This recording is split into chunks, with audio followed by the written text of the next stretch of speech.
গত সপ্তাহে আপনারা জানেন কক্সবাজার আমার একটা প্রোগ্রাম ছিল, তো হেলিকপ্টারে গিয়েছিলাম। ফেনী জেলা যখন পার হচ্ছি আমি দেখলাম 3টা উইন্ড মিল চিনেন তো, বিশাল পিলার, 3টা 4টা পাখা থাকে। বায়ু বিদ্যুৎ কেন্দ্র, বাংলাদেশের প্রথম বায়ু বিদ্যুৎ কেন্দ্র এটা, মুহুরী প্রজেক্ট বলে এটা সম্ভবত, মুহুরী প্রজেক্ট। তো সাগরের বাতাসের ঝাপটায় এটা ঘুরে এনার্জি হয়, ইলেকট্রিসিটি উৎপাদন হয়। তো আমি পাইলটকে বললাম, ভাই এগুলো থেকে কেমন ইলেকট্রিসিটি উৎপাদন হয়? কয় হুজুর একটু হয় না, কিছুই হয় না। কিছুই হয় না মানে? বলে হুজুর বাংলাদেশে যত উইন্ড মিল আছে এটার পাখা একটাও ঘুরে না।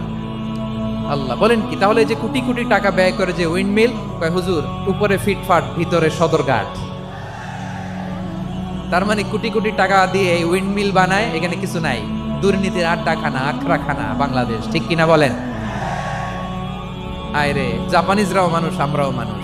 মানুষকে যত্ন নিলে মানুষের মধ্যে যারা কি পটেনশিয়াল রেখেছে। আমি জাপানের 2টা উদাহরণ দেই। জাপানের 2022 সালে জাপানের সাথে জার্মানির খেলা, ফিফা ওয়ার্ল্ড কাপ 2022, এক পক্ষে জাপান, আরেক পক্ষে কোন দেশ? ওই খেলায় জিতেছিল জাপান, জিতেছিল 22 সালের এই ফিফা ওয়ার্ল্ড কাপে জাপান ফুটবল খেলায় জিতে। As a part of their celebration তারা খেলার পরে পুরো স্টেডিয়ামটারে ক্লিন করে, the fan base of Japan, lakh lakh মানুষ খেলা দেখতে যায়। তো এত ডাস্টবিনও তো নাই, তো যারা ডাস্টবিনে জায়গা পায় নাই তারা এই যে চকলেটের প্যাকেট, পানির বোতল, চিপসের প্যাকেট তারা এদিকে সেদিকে রেখে দিয়েছে। জাপানের ভক্তরা, জাপানের ফলোয়াররা as a part of their celebration তারা খেলার পরে পুরো স্টেডিয়ামের সব ময়লা আবর্জনা ক্লিন করে তারপরে বিদায় নিয়েছে। তাদেরকে কি ক্লিন করার দায়িত্ব দেওয়া হয়েছিল?